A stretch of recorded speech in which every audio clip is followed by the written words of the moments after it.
Hi, good evening everyone, and welcome to episode 14 of UK Edu Stories. We're going to start slightly differently with me actually reading a feature called Release. An emotional release has the potential to be a hazardous process. That's because it's not always pretty, or quiet, or even understood. Occasionally, it's expressed as a sheen of tears over the eyes as we go about our daily business. Emotions swimming beneath the surface need to be released. It can be done in a quiet, dignified way that tries its very best to be invisible. Sometimes it can be expressed in silent tears, traversing your cheeks before they are hurriedly blotted away. Others may then wonder what is wrong. Maybe they frown before losing interest and patience if you can't articulate why you are crying. They may even start to avoid you as your tears may make them feel uncomfortable. It's a challenging time to reconcile because your silent tears are a signal for someone, just one person, to sit with you as you process your release. They don't even have to say a single word, as being there is enough. And then there are other times when your emotional release erupts like a volcano out of nowhere. Actually, it has never really been from out of nowhere. It's the result of the slow build-up of pressure over a period of time, where many things have been repeatedly suppressed because it may have felt easier to do so. You definitely won't make friends that way, because the rage, commotion, volatility completely disguise and obliterate the fact that this represents a display of emotional release that has been a long time coming. People will feel so uncomfortable because it's too much. Noise, anger, drama. It's just too much to deal with. And not everyone expects emotional pain to be revealed in what may appear to be an uncivilized manner. If you witness any forms of emotional release and wonder what you can do, ask yourself two simple questions. Number one, what is this telling me? Number two, how can I support and help?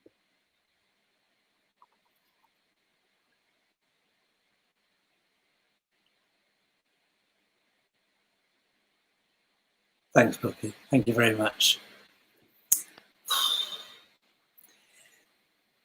I've got some tissues nearby, just in case. I was saying to our guests just before we went live, we all need a bit of help and support with our emotional health and mental health and well-being in general. So I'm really excited because, if it's tough for us as adults in these circumstances, actually, how tough can it be for our kids in schools? Exactly. And I saw a report yesterday, who knows what's going on behind those front doors in all those different households and families across not just our country, and by that I mean the United Kingdom, but we know we have a global audience. We know that from our statistics. We can see that we've got visitors and viewers from literally all over the world to our show, albeit it's called UK Edu Stories.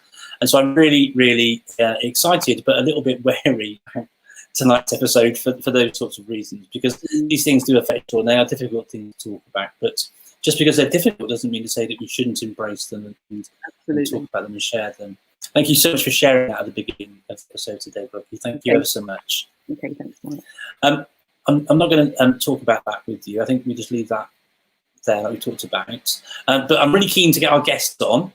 We've got some fantastic guests lined up this evening. Thank you so much to viewers who continue to support the episode that we're doing here. I can't believe this is episode number 14 of the show. Tonight, we are going to be exploring effective ways to support EMH in learners whilst they're isolated. We've got Claire Erasmus, I believe, joining us, and Sarah C. Erasmus Teach on Twitter. We've got Nina Jackson joining us, who's Music Mind on Twitter. And we've got Dawn Joan, I think, or who's Stone Dawn on Twitter. sharing a presentation with us as well. There's lots and lots of us, lots for us to get through and talk about and things during the course of this episode today. Shall I bring Claire on in so we can get on and hear from our guests? Is that okay with you? Yeah. Brilliant stuff. Okay, here we go. So welcome. Hello, everyone. Hi, Claire, lovely to see you. I'm good. Thanks, Bukky. Thanks, Mark. That was a beautiful piece you read out. That was very moving. Thank you. Thank you. Okay. Things sorted here. There you go. Yeah, you're all lined up now. Sorry, thank you for that. You're right. So I'll start off, Claire, by asking us, can you introduce yourself to our audience, please, by explaining what your role is? Right. So I'm a teacher of 21 years. I'm the designated mental health lead at Brighton Hill Community School, fantastic school, and I am also head of faculty of the Digital Technologies and Communications faculty, so that's my academic role. And I'm a parent. Greatest role of all. Exactly. All right. Thanks for sharing that with us, Claire. Thank you very much. Have you got any, and apologies if this is sort of covered within your presentation, but have you got any sort of mental health issues that young people in your school have experienced during isolation that you can share with us, and perhaps some of the things that you've been doing with families and their sort of related colleagues to support them with that at all, Claire? Yeah, I think the things that we're picking up from conversations with our students is having issues with the increased isolation and the social distancing and just the lack of physical contact, with their friends and meeting up in real time. And I think I know another thing we're picking up is just the complete dislocation, of the regular timetable, not seeing their teachers at school, not seeing their friends at school, not having that kind of connection with school, which is quite a calm place for most children, when they go, and a place of stability as well. So the ways that we're tackling that is the heads of year are making contact with regular calls, the tutors are making contact with emails, all the teachers are responding when the students do complete work with lots of praise, reinforcement, you're doing it, keep going. We've also been creating podcasts where we've been interviewing the teachers, where the teachers have been interviewed by the students, where the teachers are interviewing the students, so that they can hear those lovely familiar voices of the head teacher, the heads of year, our fellow students, and maybe the anecdotes that are being shared will resonate, and they will realize that they're actually not alone in this, that there is this collective experience. And one of the big things we're going for is as our students come back slowly, is making sure we have a opening period of a reconnection. So really validating this collective experience together, that it has happened to all of us, and how are you feeling? Yeah, so important. Thank you. Thank you for sharing that. And I just wanted to pick up on one aspect that you mentioned about the podcast, because I came across your podcast in January of this year during the Diverse Ed presentation you did. And it was so powerful just to hear of a number of things. First of all, how it was your PSHE. I know people use different acronyms, curriculum, but the students had ownership as to the type of questions that were asked and who they interviewed. So I think it's great that continuity still exists, because it still provides a link back to what's actually taking place in school at some time. That's been actually an exciting thing, because yes, the PSHE series in our school is called My World, and we want, if it was going to be aimed at students, we want it to be student led in terms of the type of content that the students also felt was relevant for fellow students to know. But what we didn't bargain on is the wonderful thing about tech and the longevity of it, because we've been able to use these pre-recorded ones and sort of repackage them for a COVID-19 release, and that's the beauty of using tech in schools, and whatever I enjoy, one of the things I'm passionate about is how we can use tech to support mental health and well-being, and this is an example, I think, of where it's really working. Okay, thank you. Mark? Yeah, brilliant. I'll just jump in for a second to speak to the viewers. And just a reminder, if you'd like to send any questions or comments in to myself, or Bukky, or for Claire, or any of our guests this evening, please do so in the chat. We're always very welcome to hear from you, and we're always happy to respond to questions ourselves and our guests as well. Thank you for that response there. And it's lovely hearing about how you're doing things and you're open to using technology in different ways. Podcasting and use sort of different forms of broadcast audio and visual is really, really powerful. Are you ready to share, speaking of sharing things, are you ready to share your presentation, Claire, for us to hear more about what you're doing at the schools? Yes, it's quite simple what I have to share, but it's what I find works. So happy to share my simple story. Thank you, brilliant. Thank you ever so much. And whilst you're bringing that up, I'll just follow on with that, because often lots of guests before they come on say, "Oh well, I haven't got much to share.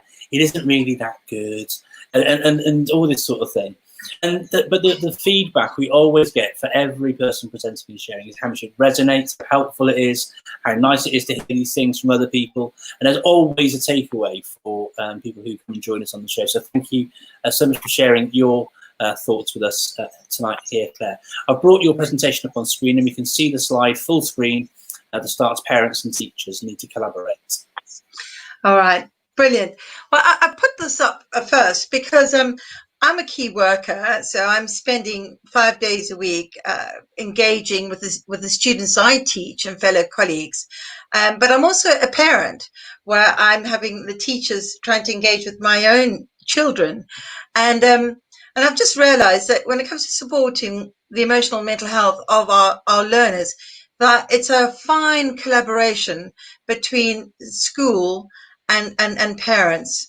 And actually, parents, we often reflect the tone, I think, in the house based on how we are in ourselves, which is why my next slide is really, we need to put on our own oxygen mask first. It's important that we self-care. It's important we don't overdo it in terms of trying to look after others at the expense of ours, because when it comes to the emotional mental health of our young people, they need calm parents who are in a state to be compassionate and hold the space to listen. And equally, they need teachers who are well. And I've written here something, it's a marathon.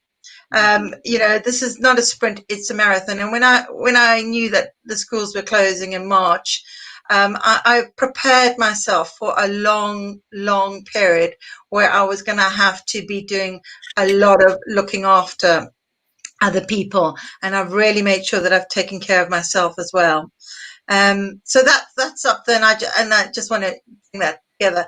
So I work very much on the GREAT principles, GREAT.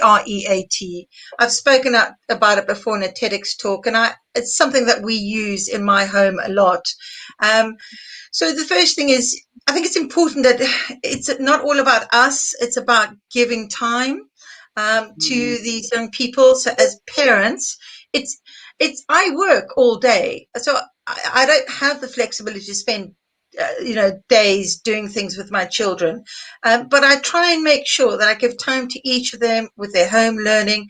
I try and make sure that I give some time to each of them where we watch something together. I try and make sure I give some time where I do something with them, whether it's even just walking to the shops together or going for a cycle together. But equally, I'm finding my teenage children don't necessarily want to be around me all the time. And actually, they want some space. And I need to give them that space. And at first, I was a bit like, my children don't want to connect with me. But actually, that's not a bad thing. I think with this lockdown, if we don't want to get cabin fever, we need to really respect that everyone needs some breathing space, and that's okay. And we're not all going to be happy every day, but as long as we're calm and we've got space to reflect and be ourselves. This is an important one. This is where schools can come in quite a lot, which is the R, which is of great values, which is relate.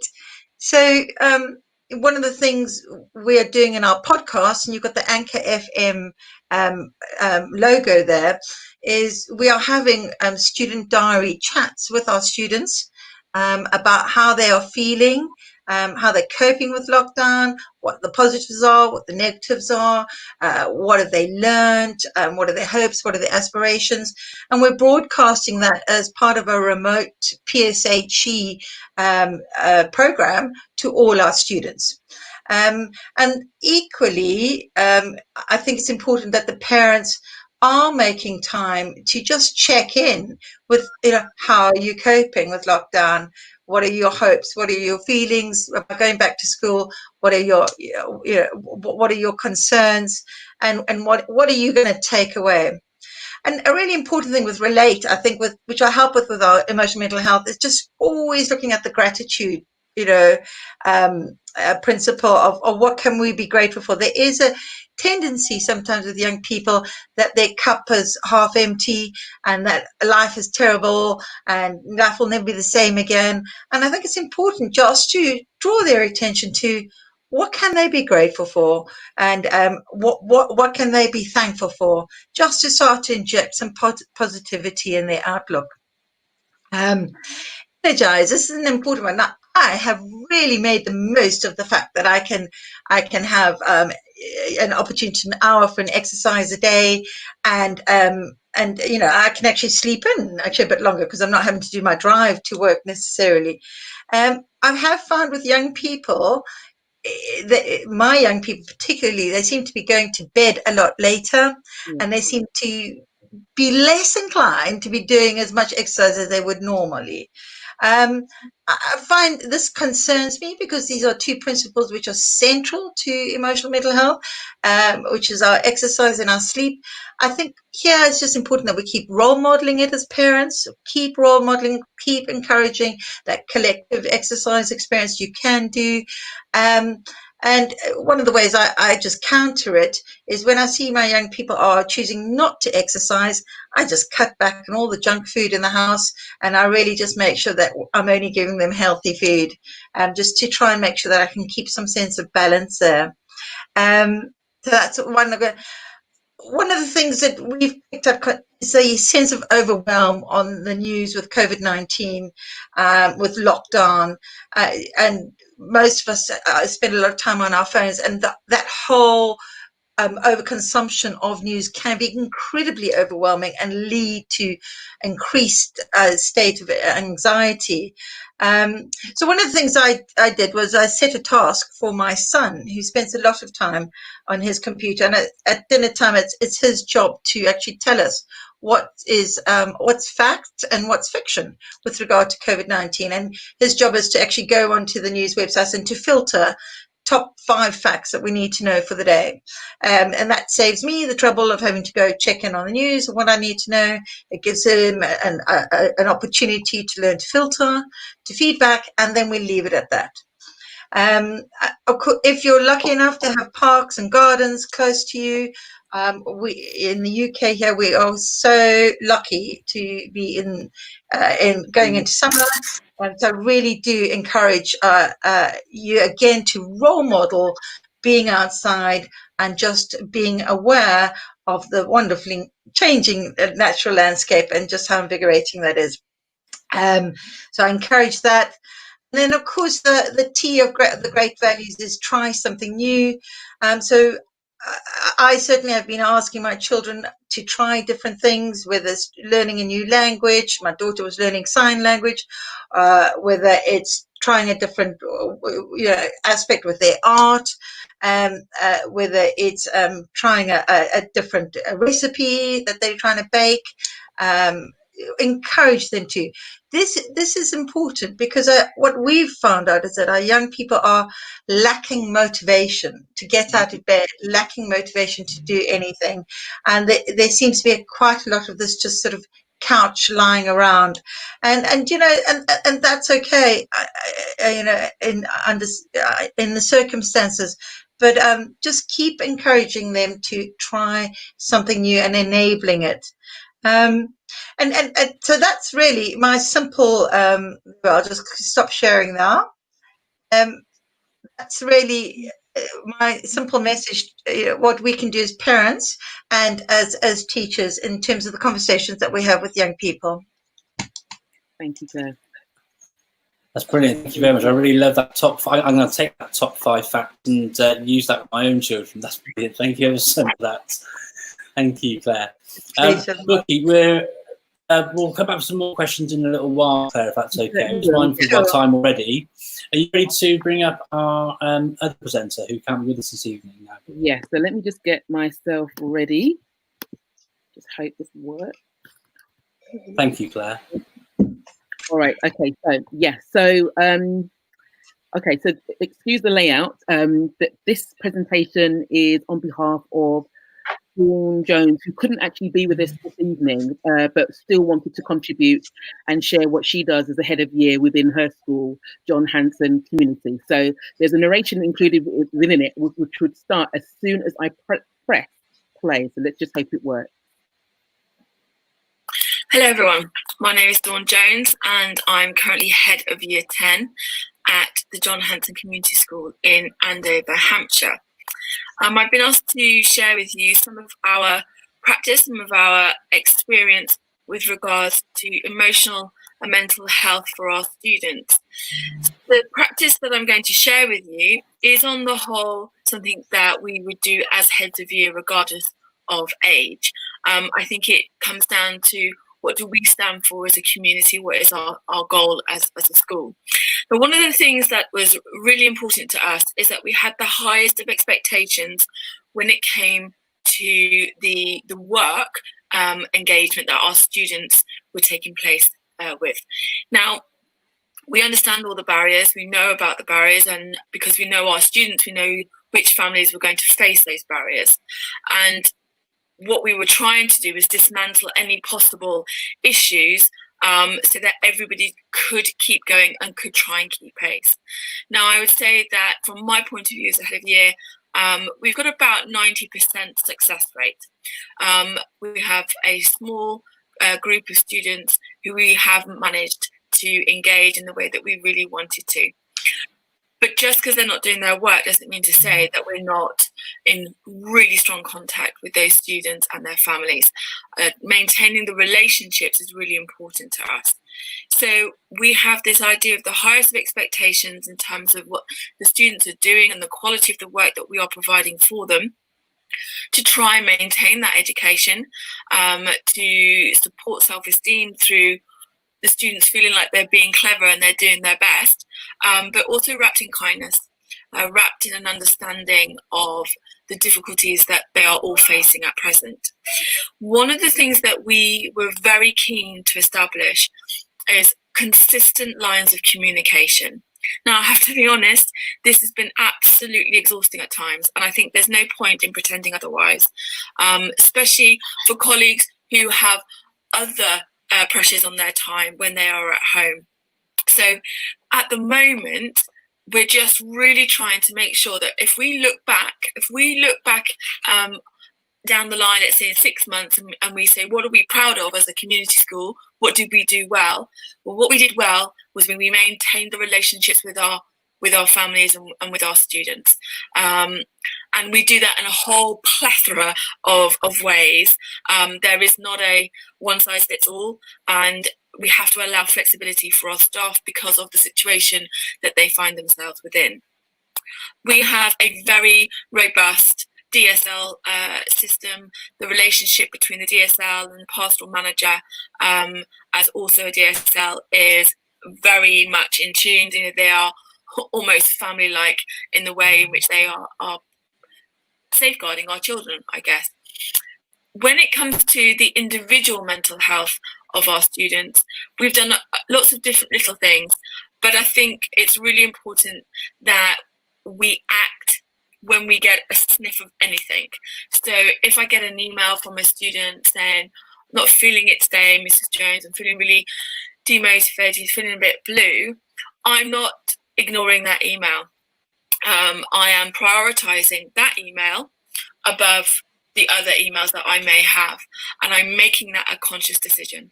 If a student reaches out, at that point, that communication, the maintaining of that relationship is absolutely paramount. As you can see from the slide, the first slide, there's an awful lot of things going on, and the minutiae detail, and you will have the same in your schools.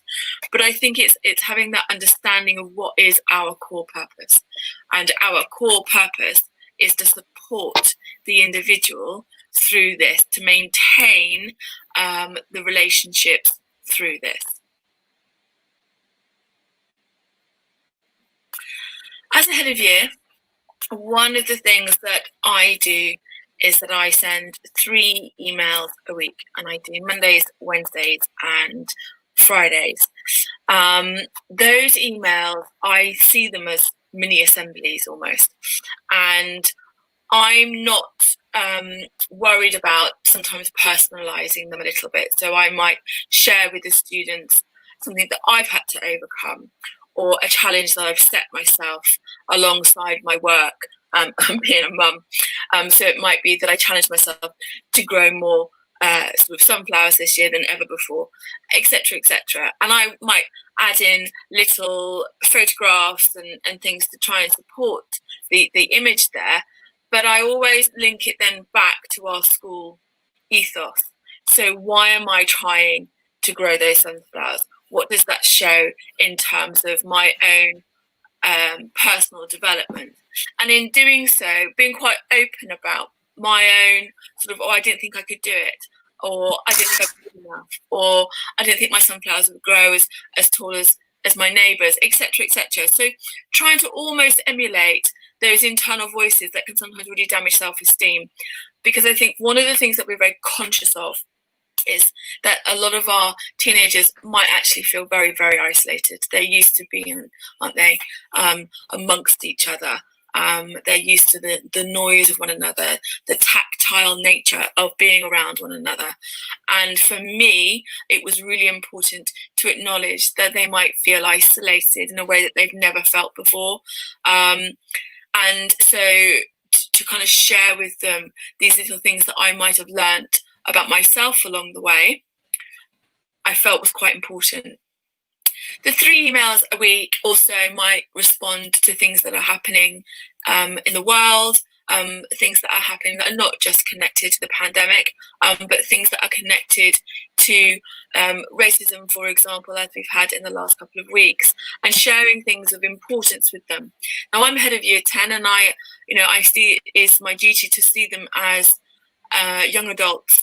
So not backing away from things that might require some quite meaty discussion, and challenging them to think about things and to ask questions. All of that is connected, I guess, to the individual and trying to support the individual through. Where those individuals struggle, we, as I've said before, have those relationships, but we also have a real team. We have a teaching assistant team who are connected to particular families. We have the pastoral manager and her team who they have their lists. The kids that would normally have meetings with them on site, those students are being called every week, sometimes twice a week. They are emailed. Now, those members of staff are just, oh my goodness, they're like angels, because they also offer lots and lots of support over weekends. When there might not be that constant contact with staff via email during the week. One of the things that we do at John Hanson, which was started and run by our assistant head, Anna Hall, is we have a bereavement group. We have quite a high percentage of young people who have lost a parent. I've been teaching for 21 years now, and as a head of year, I have more students in my year group who have lost a parent than I've ever known. And I've been a pastoral leader of sorts since the second year of my career. So I like to think of myself as pretty experienced in this way. So when we sent out the parental survey for year 10 and asked them, what are you worried about? What do you need reassurance about, etc., etc. We also asked the question about whether or not there had been any bereavement. Now, when we asked about that bereavement, we're not just talking about immediate within the household sort of family. We're asking about friends. We're asking about neighbours. We're asking about distant relatives, because I think it all matters. Because if it affects that individual student, then we want to know, so that we can support. If we all of a sudden see a change in learning behaviour through their online efforts, etc., etc., we will notice that. And then if there is that bereavement, then we can put some support in place. Okay. I hope that the bullet points and the things that I've spoken about kind of ring true with you, and I hope that you are all well, and that you and your schools and your communities are managing through this really tricky time. Thank you.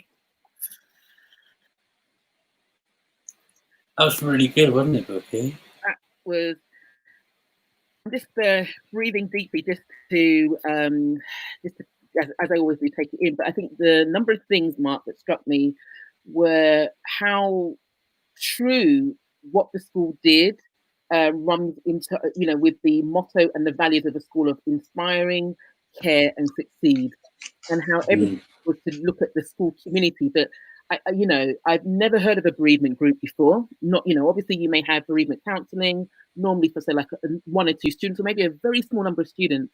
Never heard of a bereavement group before, and how, the care of the school community extends not just to your immediate family, they could be friends and neighbours. Again, it is such a strong, cohesive, comprehensive, yet caring way of showing the students that they are important, they matter, and they proactively look out for them. Phenomenal. So I'm glad, Dawn, I hope you're, you even if you listen back on this another time, that you listen to this, but what a phenomenal presentation, even though it was done remotely, and what a great way to represent what your school actually does. Yeah, I completely agree. I love the sort of strapline as well, which ran through everything, which was about the highest of expectations, but wrapped in kindness. So it's not about dumbing down or letting people off the hook for X, but wrapping everything they're doing in kindness. And really sort of struck home. It was front and centre, but it was echoed in everything that she was sharing across all the things that she's doing in her role to head of year. Sorry, Claire, you were going to say something. No, and I think that goes for so many schools. It's this incredible matrix and network behind the scenes where school staff are an engine room of support and what's being putting out there. And I think we need to shout out to our amazing key worker, education staff and all our establishments, of just the incredible network of support that they're putting, there for our young people. Okay, right. I'm just seeing. Thanks, Mark, for sharing this. A comment from Amy Flores, and forgive me if I've mispronounced your name, where it says, "Very nice advice, Claire. My son and I just tried a new recipe for cheese scones. Took me an hour to pull him out of his computer, but he loved baking with me. Thank you." That's a lovely episode to share. And well done to you, Amy, for persistence as well, because an hour is a long time to try and coax someone away from the computer. I think something that's really important is that, this is an incredible episode, in the history of the world. And we want our young people to come out of this with at least some positive memories and things like that, baking together, cooking together, doing something together, that, that's cementing a positive memory which you can take away. And if anything, we come out with stronger relationships. Absolutely. Absolutely. Speaking of which, I think we've better brought in our final guest this evening, Nina Jackson. So I'll bring Nina in now. Hi, Nina. Thank you. How are you doing? I'm very, very good. Thank you. So excited and privileged to be amongst you and with you this evening, and everybody obviously who's tuning in. My only problem tonight is probably going to be somebody is going to have to say to me, right, Nina, I think you need to just stop now, because you know what you like, once you get going, you just can't shut up. So I get excited about so many things in life, and this is one of them this evening. I even put my best lippy on. Well, that's fantastic. That's fantastic. You're the sorry, time permitting, we'll let you talk as long as you need to. So.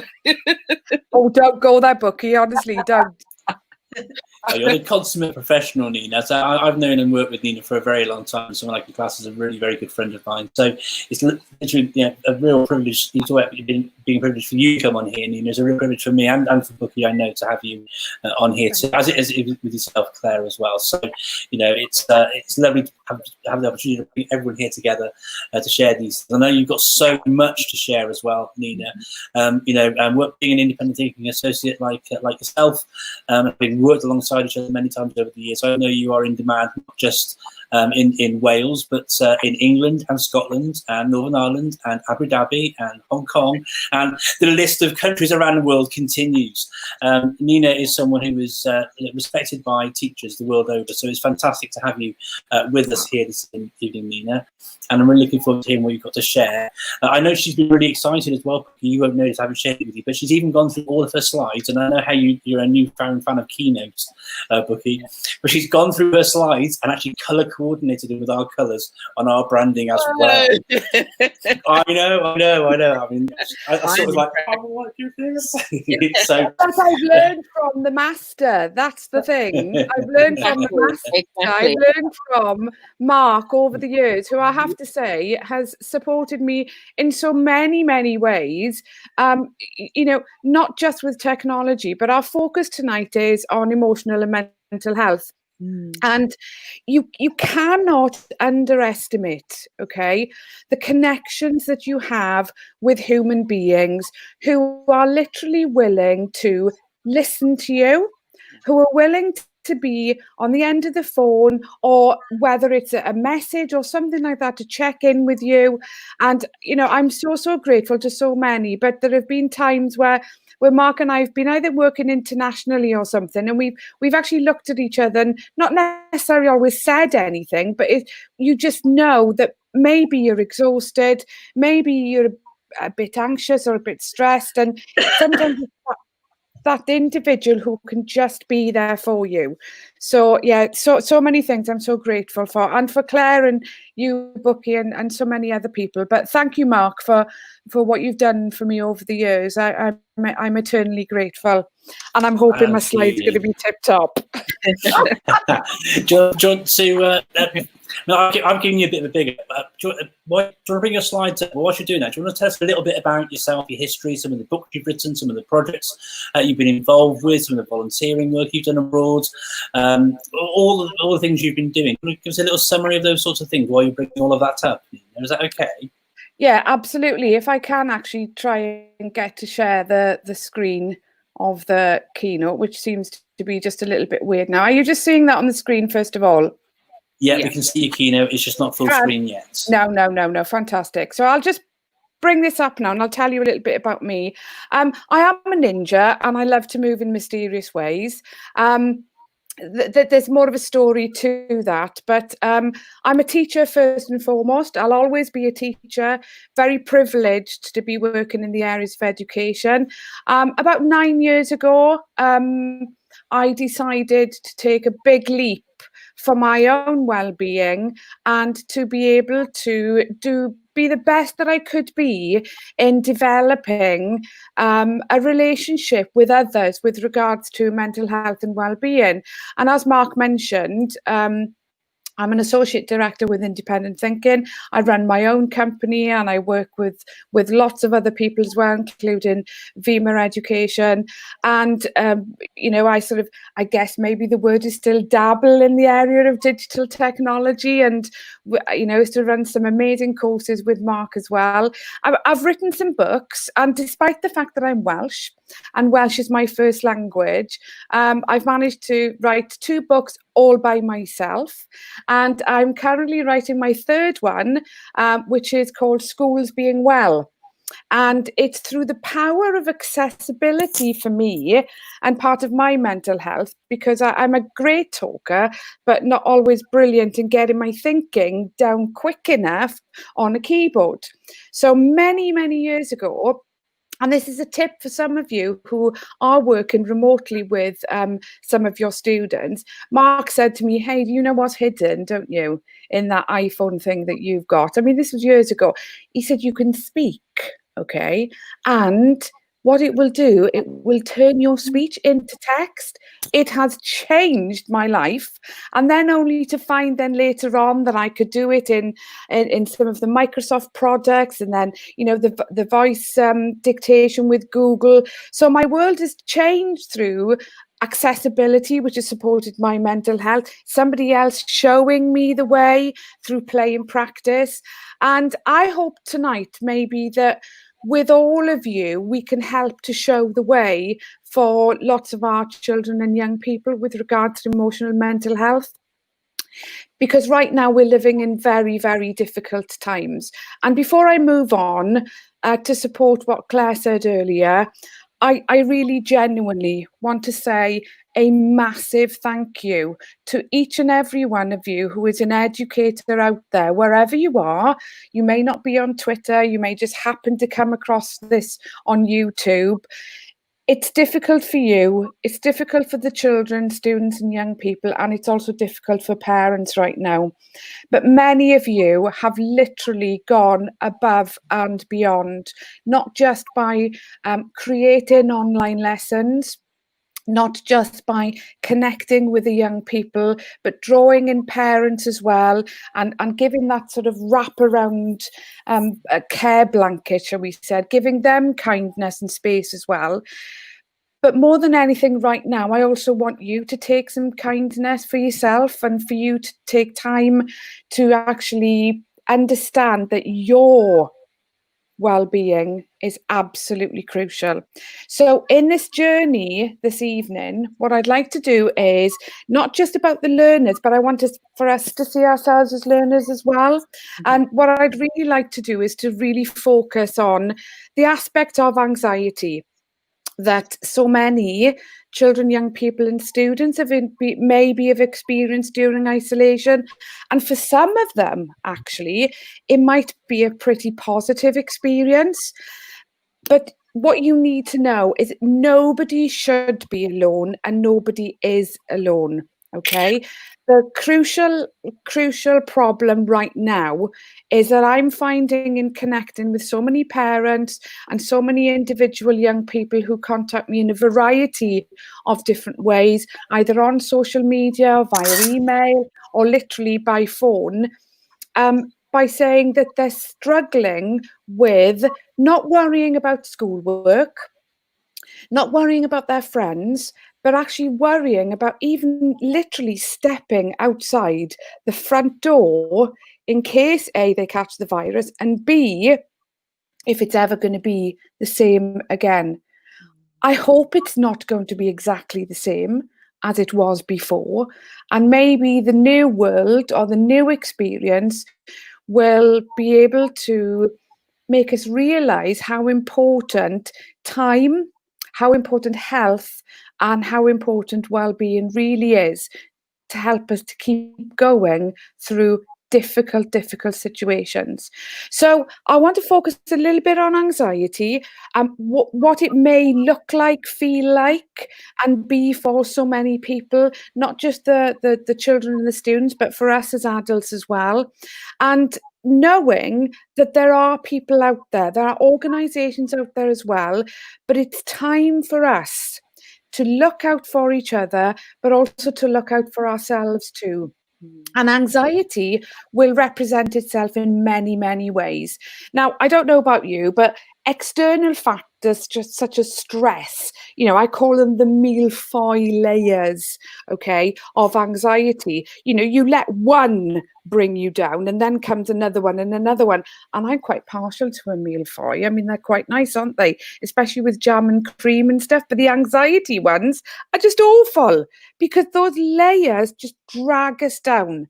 So firstly, with your pupils, with your students and young people and yourself, just take perspective and do not get overwhelmed by all of this pressure. Take that breath, take that step and that moment to come back and think, right, what is actually going on in my world? What's going on in the outside world? But how now can we manage together as educators, parents, and individuals to support this anxiety?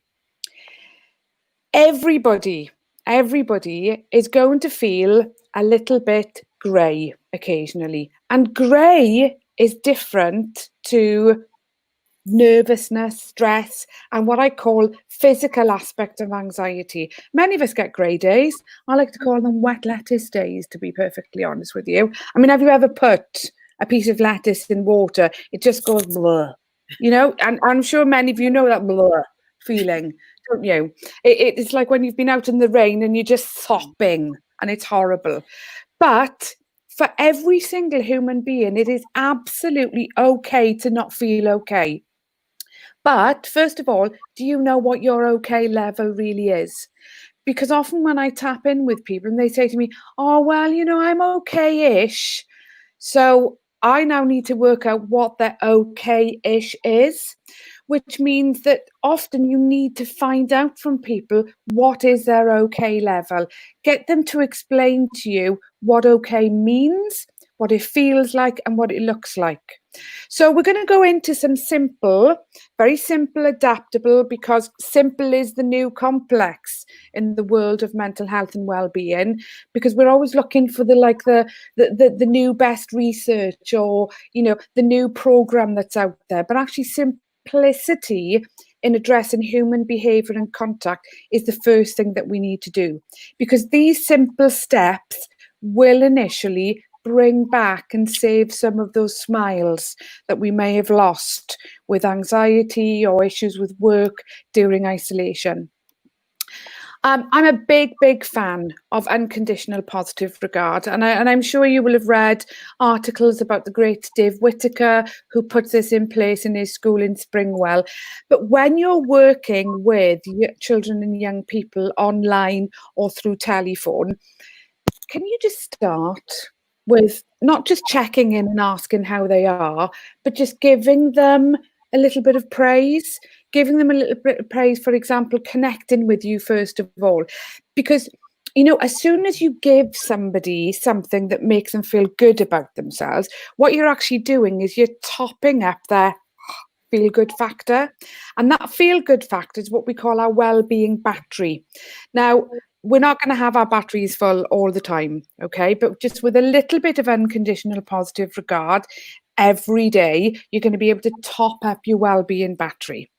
Now, if we look at, okay, anxiety during isolation, two things, okay? The prevention and the intervention. Check out these colours now. I hope they're really mixing in with your branding there, Mark and Bukky, okay? So first of all, when you're working with children and young people, okay, I want you to focus on two things. Think about the prevention first, and then what could be the interventions.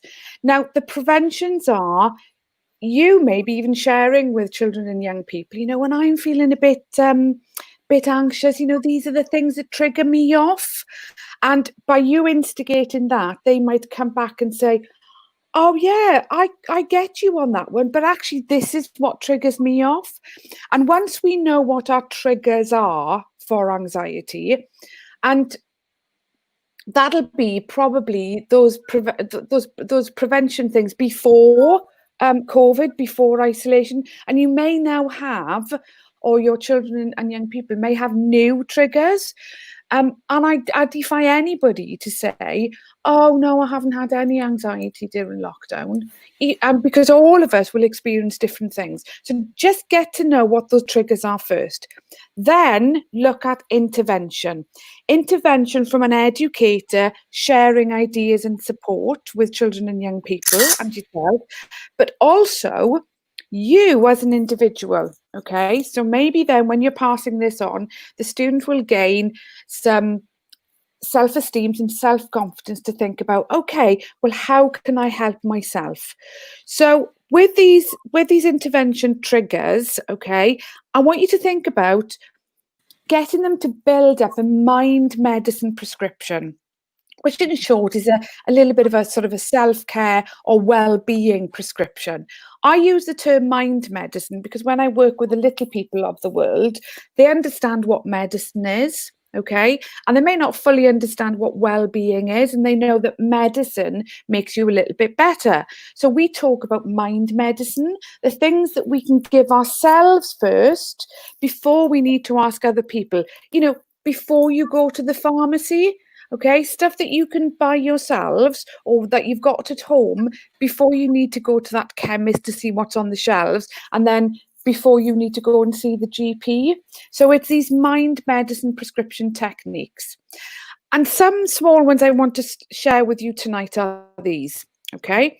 Relaxation techniques, hands-on, things that you can actually physically do. You know, I love a bit of blue tack myself, or a bit of sort of, you know, this has been going on under the table that you haven't realised about, so that I can keep myself focused. Talking and sharing and positive affirmations. So, mindfulness. Now, I'm not going to ask you to sit like a frog and bang a bowl, because I remember when I did this with a group of people once, they went, oh, this is all hairy-fairy stuff. Mindfulness is something that you can even do whilst watching or doing other things. For example, you take your thumb and your finger and you slowly move them together like that. You see, you can even put your hand in your pocket and do that and focus it, because that's an aspect of mindfulness. And whilst you're out walking, you know, think about the 5 things that you can see, 5 things that you can smell, 5 things that you can touch. It doesn't have to be 5, it could be 3. Your breathing exercises. So for example, you know, you might want to breathe in for 3 on the count of 3. 1, 2, 3, and then breathe out on 4. And the apps, well, how can I not mention some of the apps? So we've got the Headspace, we've got Calm, we've got Gratitude. I mean, there are a whole list of them. And I know Mark has done some amazing work on his website, ictevangelist.com, in sharing lots and lots of applications. But you can go to the App Store and check out what's there. But breathe as well, okay? And even your iWatch, your Apple Watch, sorry, has got a function in there that will help you to be able to breathe and make a music playlist. Make a music playlist that's right for you, because the right sound waves make the right brain waves, okay? Choosing the right music at the right time for the right reason. So if you are physically anxious to the point where you're like almost shaking and you can't be doing with it, then you're not literally going to put Boom Shakalaka on, are you? Okay. What you're going to do is you're going to want to think of a piece of music that's going to lower your heart rate and lower your blood pressure.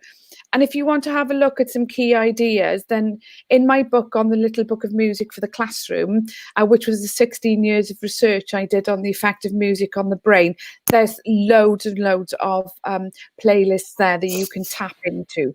So if we think of the hands-on, I mean, I know that Mark and Bukky and Claire, you're in the background. So if I had to just ask you right now, you know, what's one of your favourite hands-on stress busters? And can we keep it clean, please, at this point? Anybody got a hands-on stress buster? Literally, I literally use a stress buster. Right, great. Okay, so a squeezy stress buster. Some of you may even quite fancy blue tack. I mean, how many of you love to roll a bit of blue tack? How many of you love then to sort of like pull it out to see how long it can go?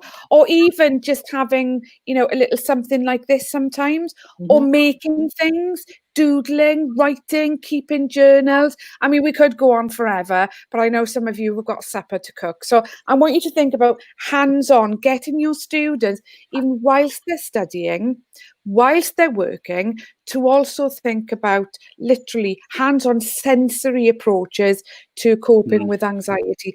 And this will be individual to everybody. Find what's right for you. Talking and sharing, you know, Claire mentioned it earlier. Talk to someone, talk to anybody, okay, if you're feeling anxious. Reach out to somebody on social media if you can't talk to a parent or a friend. There are some amazing sites out there. You know, look at some stuff on Young Minds, on Blurt It Out Foundation. Record your thoughts. I mean, nothing as amazing as this little tool, is there? So if you're even feeling really anxious, start that voice memo and speak to your best friend, your digital device that can help you through things. Tell it how you're feeling. You know, I know so many young people who use, and I'm not going to say it now because my phone will probably set off, but you know, that SIRI thing, and they talk to that and it responds back, as I know your children have done in the past, Mark. Yeah. Or plenty record of a arguments video. there, Nina. Oh yeah, absolutely, absolutely. But you know, record a video of yourself, you know, saying how anxious you're actually feeling, you know, as a practitioner, as an educator, or encourage your students to do this, because you know, whenever this is over, and I don't believe it will be fully over, but each and every one of us will have a very special story to tell. And that also involves you measuring and being able to look back on the strength that you gained to get through difficult times during isolation. So video your story as well, because in a few years' time, you'll go back and, oh my gosh, look at the state I was in then, or look how I came through this anxious episode. Because the language is very important as well, which can feed into those positive affirmations. Reflect on you, get the students to reflect on themselves, even if it's just one great thing they've achieved during that day. And I know that we are, short for time, but I hope that I'm happy to share this with anybody, okay? But sometimes, you know, we all, don't we? We just lose that loving feeling for learning, for even doing anything on a daily basis, because we've either chosen to isolate in isolation, or that we feel isolated, we feel alone, and we feel very, very lonely. And here are some self-care strategies that you can share with your children and students and young people. The gratitude. You know, for me, I feel I'm a life student. And as you would say, Mark, you know, every day is a learning day. It really, really is. And to give me purpose sometimes to carry on, you know, when we all work hard, and some days your battery's really, really low, but I have to wake up and I have to say, okay, what is my purpose today? What's my purpose today for me, for others, and in the world? And that can sometimes really, really help you to focus away from some of the anxiety. There you've got things like for the music, you know, then to be able to sharing your worries, okay, doing something that you enjoy, but thinking more than anything about hope and purpose. And I would ask you to embrace something called REC-IT, which is R, recognize that you're feeling anxious, E, embrace it, because you know we're so brilliant. We make our own anxiety. I mean, check that out. What is with that? But we are so brilliant as human beings. Neurologically and physically, we make it for ourselves, which is that whole sort of, you know, fight, flight, or, you know, the third one. But here's a small little anxiety self-care plan that you might want to use for yourself. You might want to use with your student and young people. And key, the most important thing here is, I will do my best. Not I will do, but I will do my best by. And I will try not to, okay? Because those are often some of the triggers. So just in that, hopefully, a small time for me, I want to say a really, really, really big thank you. And if you want to contact me on Twitter, I'm at Music Mind. I'm on Facebook as well, as myself, Nina Jackson, and on LinkedIn. And Bukky and Mark, thank you so much for inviting me on. Claire, great to be with you. And also the lovely Stowe Dawn, I do believe, who shared the previous presentation. So thank you very much for that. Thank you ever so much, Nina. That was a fantastic presentation. There's so much there to take on board. We've been taking comments in lots of different places. I was sort of sharing a few things, some screenshots. We've got, I've heard a sort of noise, so I was doing the screenshots. I think Bukky and Claire might be doing the same thing as well, and sharing them on Twitter. We've got Graham Andre in here. talking about your dance at Primary Rocks Live. I mean, I've been at plenty of events where you've had 100 people up at dancing to a bit of Pharrell with a happy song and so forth and so on. Can I just say, you see, we could have done a bit of chair dancing on this session tonight, couldn't we? I mean, Mark, if you've got your tunes on, we could all be doing our stuff. It would be like synchronized chair dancing. I mean, what I'll do at the end, I'll get it playing on the old Siri device. Hey Siri, play Happy by Pharrell Williams. Oh my goodness. We've had lots of amazing comments here this evening. Though we've got one from. He's even doing a shout out for us. Look. Brilliant. So we've got comments from Amy Flores as well. We've also got comments from Paul Topping. From the British School in the Netherlands. We've got Graham coming in again. I think he's liking the music choice. We've got Teacher Tips coming in saying, wow, a bit of fantastic, so many ideas. Really enjoying your presentation. So an absolutely brilliant session this evening with so many ideas. And actually from quite a poignant start, I think it's actually really lovely that we're finishing with a song such as Happy playing around in the background. Thank you, Claire. Thank you, Stowe Dawn and Dawn Jones. Thank you, Nina. It's been a really fantastic show this evening. As Bukky doing, I'm actually holding the microphone, so I can't do the clapping thing. It's been great. Thank you to everybody for joining in this evening in comments and on Twitter and everything else as well. Bukky, I'll leave our final thoughts and pass over to you to wrap things up. Yes, it's been an incredible episode. I think so many people forget, not even as I learned, beyond our learners will find it very useful and very practical. They'll have some tips that they can actually take away. I know that I have. So thank you again. Next week, we're a slightly different tack, haven't we, Mark, in terms of we're looking at something slightly different to this. Yes, I'll just bring up the program schedule very quickly. Next week's show is we're going to be looking at low stakes quizzing and tools to support that. We've got 5 things we're going to sort of cover during the course of that episode. We've got a few guests still to confirm, so we'll confirm those on social media during the course of the next few days. But we're looking forward to doing that. And then for those people who are still working from home, supporting remote learning with their students in schools, it'd be a great way for you to pick up some new tools and tips.